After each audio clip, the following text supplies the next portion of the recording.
Hey guys, well, okay, another day, another dollar. I don't know what that's got to do with videos though. I am doing good today. I lost another 4 pounds this week, 4 or 5 pounds, actually about 5 pounds. Last week I was at like 26 or something like that. Being in the hospital, all that kind of junk kind of put some weight on me, and I went out of town. I went out of town. That put some weight on me, which is just. I'm doing good though. It's one of those things where you kind of reassess, you kind of look at your life, and you go, okay, wait a minute, what did I do wrong, and what could I do to make it better? And so, because I needed to make up, I went on like 3 or 4 weeks without any weight loss, or I'd kind of just fluctuate back and forth, and I'm like, I still believe I could lose more weight if I wanted to, and so I didn't want to get complacent, and I wanted to kind of just push myself. I'm at goal, but for me it's like I'm not, once again I say this every video I think, but I'm not redoing it. I'm just kind of like, I would really like to get to my wheel, my race wheels. I'd like to get to their weight of 190 to ride them, and so if I was at 185 to 180, that would be like ideal. And so yeah, so we'll see if it happens. I have a lot of excess skin, so my doctor says it could be anywhere from 20 to 30 pounds worth of excess skin. I don't know. And so we'll see. I don't know. So total weight loss is like 249 pounds or something like that. So I'm at 221 now. So I reassessed and I rethought about it, and basically I just said, I've allowed a little bit more processed stuff to come into the house. Still good, still calorie-wise it was good. Fat content wasn't terrible. Carbs weren't terrible. Good proteins, but it was just processed. And I started thinking, I'm like, I don't know, like I've started putting two and two together, and I drink my waters. Well, I would start doing Mio in my water, and that was great. I was getting all my waters in, but I just wasn't really urinating as much as I should. So I went to regular water, and I pee like a racehorse now. And so I'm like, okay, that says something. It says that your kidneys or your liver, something's doing something that it would rather have good water instead of just flavored water. And so the artificial sweeteners and stuff like that, I'm not totally sold on. So that kind of helped me a little bit. And then also I just started going to whole natural foods, and which has been really good for the family. My daughter's now asking for bananas and apples for snacks instead of peanut butter pre-made peanut butter crackers and stuff like that. As I've done that, I've just seen the weight kind of come off and everything. In fact, this week I've been kind of sick and not 100%, and so I haven't really done any more than maybe like a bike and maybe like one run. And so to be able to lose almost 5 pounds from last week, it's pretty significant. So yeah, so we're doing that, and planning out my tri season. Remember, my race season, I should say, completely. I think I focused so much on tri, I forgot that there were other things I wanted to do. I'm pulling back from doing 10. Originally I was going to do 7 sprints, 2 Olympics, and 1 half Ironman.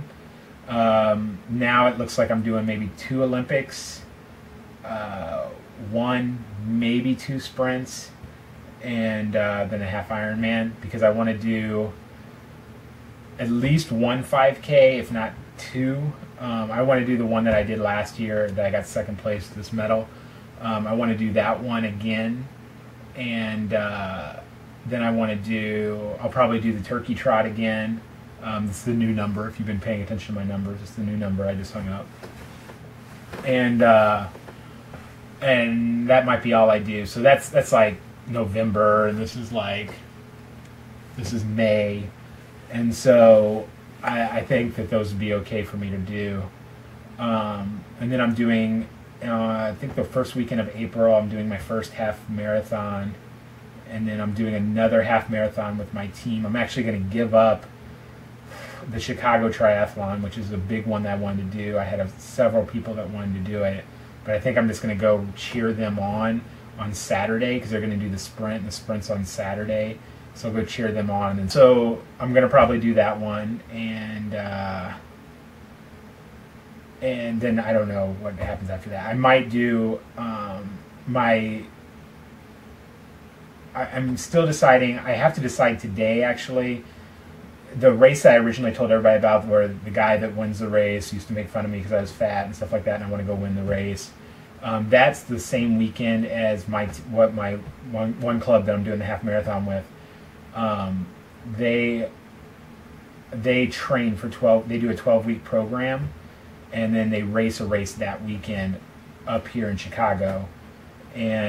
But then there's this other one, and I kind of would like to go to this other one. And if I don't do that one, then I don't know that I'll be fully recovered yet to do the other one that I want to do in my hometown, because I definitely want to do one in my hometown, and because that one's in like mid-August or early August. I think it's early August, which will only give me about 2 weeks. I'll need about 2 weeks of rest after my half Ironman, which is in mid-July.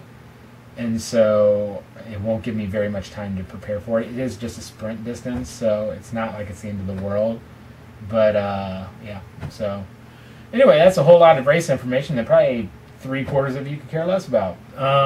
So, I guess my little topic, we're on about 8 minutes now. So, I think my topic this week that I wanted to talk about was how to watch videos to get information, but not to sell yourself on one person's ideas. Because I think that we all watch videos and we try to get ideas for, what are good vitamins to take? What are, what are the things I should be eating after my surgery? What are this, what are that?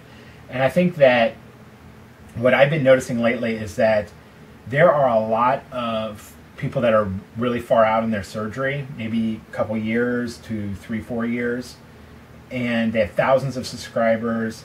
But what I'm starting to notice is that some of them give some really crappy advice. I don't think it's necessarily their fault that they're giving crappy advice. I think it's because when their surgery was done, there was a certain level of information out there that was not there now. What I mean by that is, like, I have someone in my family that had gastric bypass like 6-7 years ago, something like 6 years ago, 6 to 5 years, 5 to 6 years. Okay, I'm sorry, I'm just making this up.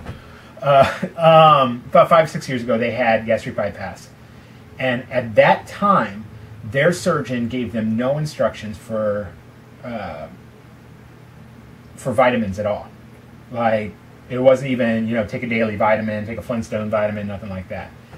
And I can say now, she's having minor seizures. She is, like, mentally just not there, and it's really frustrating her and really bothering her. And the doctors weren't able to find out anything about it. And finally I was like, do you take vitamins? She's like, what? And I'm like, do you take vitamins? No. Why would I take vitamins? Or she's like, I mean, are you one of those all-natural type people? And I'm like, well, yes, but no. Like, with gastric bypass, you malabsorb. You need vitamins to make up for what you're not able to eat. I can eat full meals now, blah, blah, blah, blah. No, you don't understand.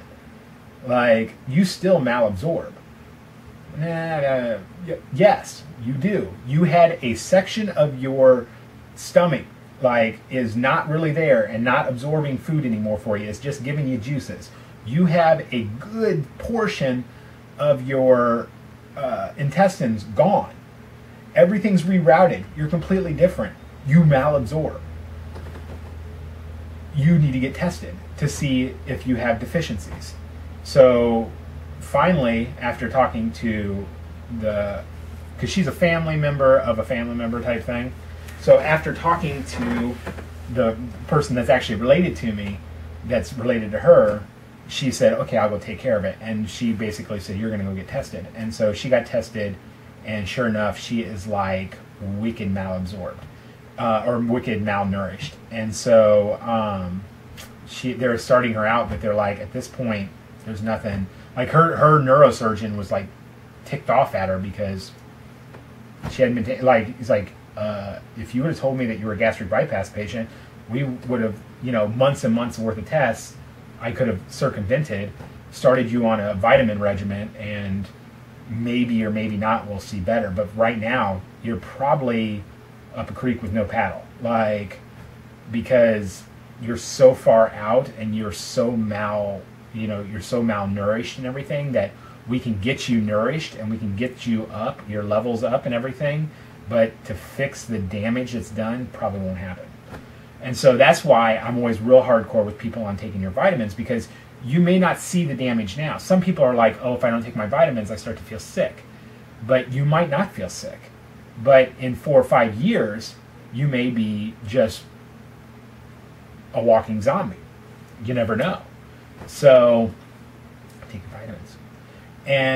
But when you watch these videos, you'll see people that are like, oh, just take, I just take this. It's cheaper just to take these vitamins. Or I take a 1 a day, like a men's 1 a day or a women's 1 a day. And then there's some and I will say, I know for a fact that some of my subscribers are told to do this. And this is going to be the first time I've ever said, I think your doctor's wrong. Usually I always say, go with your doctor. Some people are being told that it's okay to take a child's vitamin, like a children's vitamin. Think about the math and the science behind it. The idea of a children's vitamin is to give you a vitamin, to give your child a vitamin that is half, if not a portion, of the dose that a full adult could make, because it's not good for a child to get all that adult would have. Therefore, why would a full-grown adult that scientifically is proven to malabsorb, why would they think that it would be enough when they could take a regular vitamin and probably not even get enough? Why would they take half that dose? How could that be enough for you? I just don't believe it is. And our blood tests that we take at the doctors, they could be very much more vast. Meaning they typically take 4, 5 to 6 vials.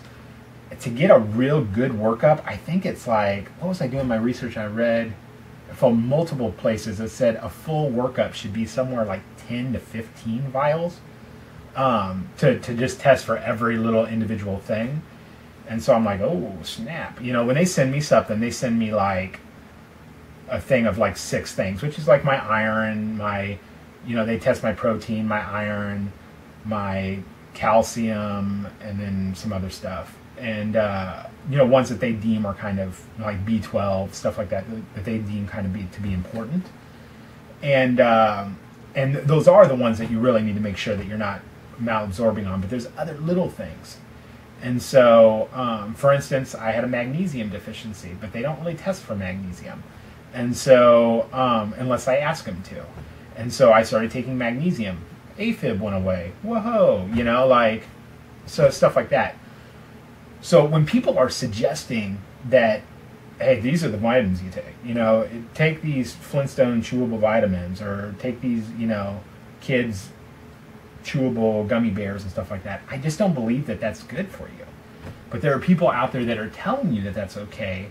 And for somebody who's looking at the overall cost of, my vitamins, luckily I get tested, so I don't have to take vitamin, or I don't have to take iron or calcium, because my levels are always great on those. And so, so I don't have a deficiency coming on those, so I don't really have to take extra than what I already have. I don't take certain brands, no offense to my Celebrate folks, but Celebrate intentionally leaves those out because they want you to buy those supplements extra. So if you buy their multivitamin has no calcium and has no iron in it, which you can't take those two together anyways. And so I don't buy those, because I do get a little bit through, I take Bariatric Advantage, I get a little bit through Bariatric Advantage of calcium, which seems to be enough for me to get, and but I don't get any iron, which is probably okay. And so I won't switch to Celebrate only because they don't have that. That's the only reason, because I'm like, well, if my calcium's coming back fine, I don't want to take calcium out just because it's doing fine and then end up, you know, finding out later I need to start taking it again. But then there's stuff like Optosource, which I don't really, that's what my doctor wants me to take, but for one thing, I take 4 of them a day, and they are like, they're like eating a meal. They're huge, they're really chewy, really crunchy, and they're just like, I mean, it's a job, and they taste horrible, and there's only one flavor. But they're over the counter, you can buy them at Walgreens. They're good. They only have 100% on most things, whereas like Bariatric Advantage, I think even Celebrate has like 200%. But they do have, they have calcium and iron, which I'm kind of like, why would you have those kind of offset? So I just went away with those and said I'm not doing those. And I'm one of their only patients that doesn't have deficiencies in calcium or iron. And so I'm wondering, is it because I'm one of their only patients that refuses to take what they want me to take, and I take what I found was more scientifically sound and all that? I don't know. But here's what I want to say. So when you're making your decision, don't just listen to what I just said and make your decision and say, oh, well, Staley says, no, let's just go ahead and do that. Oh, yeah. Oh, yeah, okay. Yeah, that's what we're doing. Don't do that. When it comes to diet, exercise, anything like that, start watching multiple people. See what they think. Ask them questions in their comments. Hopefully they're not like me and they actually respond to you. And then compile something. And once you've compiled something, say, okay, so the general idea is this is what I should be doing and this is what I should be doing. Because, yeah, there's people that have these, but most people say I should have this. Okay, yeah, okay, now I can make a decision. If that is one of the, what I would say is more of the mature ways to go about making your decisions, simply because I think that way you're going to find things that you're getting multiple different doctors, nutritionists, ideas coming into these people, because these people mostly aren't just making their own decisions off of nothing. But also, you're finding out what works from people that are 2 years out. Even, you know what? I don't think that there's anything wrong with listening to somebody that's 3 or 4 months out. Like, if somebody's 3 or 4 months out and this is what they're taking for their vitamins, you know, you can put it on your list, you know?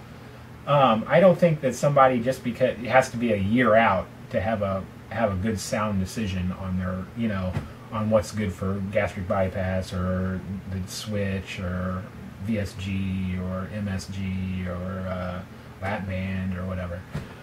By the way, there is no such surgery as MSG, so before anybody leaves me comment, there's nothing called MSG. What's MSG? Anyways, all right, guys, I'm out of here. I just want to say that I've been watching some videos lately, and I'm like, why did you tell them that? What are you kidding me? Like, and I don't respond. I just go, bye-bye. Like, I'm just like, okay, I seriously, and when people drive me crazy, I usually just unsubscribe to them. So people were driving me crazy, and I'm unsubscribing. So this video is probably 20 minutes long now because my clock just turned off, and my light is flickering, and so I apologize to all of you. Love you guys. I hope that information was good and not just so jumbled up and screwed up. Peace out. Love you.